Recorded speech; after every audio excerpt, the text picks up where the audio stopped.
the Ukrainians, what matters is now. They need these weapons immediately. And they made a very strong case saying that unless they can target those launch sites where most of these missiles and drones are coming from, which are sometimes deep inside Russia, unless they can do that, there's very little they can do to stop this massive assault. Now, the Ukrainian President Volodymyr Zelensky says he has presented his victory plan to Joe Biden, which he hopes will pressure Russia into agreeing a diplomatic end to the war. Mr. Zelensky is also due to meet with Donald Trump today, despite a backlash from some Republican figures. It's being reported that Republicans are furious with Zelensky visiting an arms factory with Democrats over the last week. Let's speak to the Times leader writer Michael Binyon. Good morning. Good morning. First of all, what do we know about this victory plan that has been presented to Joe Biden? Well, we don't know very much. And in fact, that's one of the criticisms we're already hearing from people in the United States. It's a fairly vague plan. It consists mostly of asking for more weapons and more support and the ability to use these weapons inside Russia to fire long-range missiles inside Russia. It also asks for tougher Western security guarantees. But it doesn't suggest anything that's likely to induce the Russians either to look at it and certainly not to accept it. And so what do we know about any impact it's had on President Biden? I mean, clearly not enough of an impact for him to authorise the use of Western long-range missiles inside Russia. Indeed. I mean, President Biden has tried to be helpful. He's announced more actual aid. He's also said that Ukraine will have what are known as joint standoff weapons. These are glide bombs that can be used by F-16 fighter jets. He's announced additional Patriot batteries and air missile defense. This is to stop some of the incoming drones and missiles from Russia, which is desperately what Zelensky needs, what his country needs to stop the assault that is now raining down on Ukraine. But we haven't got very much inkling of the timetable or the amount that actually will be provided. And I think Mr. Biden has given a sort of general assurance, but of course he knows that he can't tie his hands, he can't commit the United States to anything beyond the next presidential election. And so is there a sense that there's almost paralysis within the US administration at the moment when it comes to Ukraine?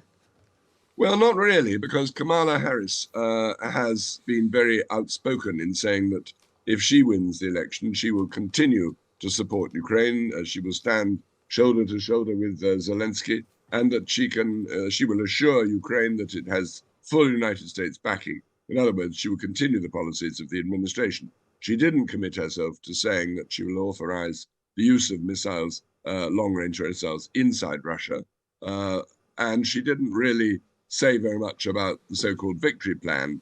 I mean, what really matters now is whether the Russians are in any mood to accept anything coming from Washington or from Kiev. But we don't know the details further.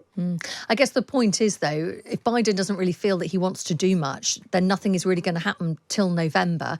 And then, of course, even when a new president is elected, in the US, they don't come into power until January. So I'm just thinking from President Zelensky's perspective, is he thinking, well, I'm sitting here potentially for, the next few months with no decisions being made by Washington because Joe Biden doesn't want to do that ahead of a change of president, whoever that may be? Well, you're absolutely right. I mean, for the Ukrainians, what matters is now. They need these weapons immediately. And they made a very strong case saying that unless they can target those launch sites where most of these missiles and drones are coming from, which are sometimes deep inside Russia, unless they can do that, there's very little they can do to stop this massive assault. The other thing that, of course, has probably been up for discussion, though we don't know the details, is whether the incursion by Ukrainian forces into Russia around the Kursk region, whether this is going to continue, whether the Ukrainians are ready to keep that territory for as long as possible, whether it's a bargaining chip, how much they can defend it, and the actual details of the strategy. We don't know whether the Americans have said this is a good idea or a bad idea, or whether that's come up in their talks. Would we expect there to be an announcement that long-range missiles could be used inside Russia, or would you expect that just if that decision were to be made, that it would happen behind the scenes and then we'd just say, oh, they've been used? That would be much the most sensible strategy, just to let them do it without actually saying so, without them crowing about it. I mean, if they simply fired missiles, American and of course British, because Britain has been much more favorable to the idea, it would be much more sensible simply to use them, and then it doesn't challenge President Putin so directly and a face-saving measure, because he's said Russia will respond very vigorously. So he hinted at nuclear weapons if Western weapons are used to attack targets deep inside Russia. So if they're going to do it, they should simply quietly let them do it. Of course, we haven't talked about Donald Trump. You've mentioned Kamala Harris and her commitment to Ukraine. President Trump, it's less clear if he were to win the presidential election? Well, he's been very angry. He's been furious with Zelensky because, first of all, he thinks that Zelensky has been very rude to Vice President Vance by saying that he thought that Vance was rather too radical. He gave an interview to a magazine in America where he was pretty critical.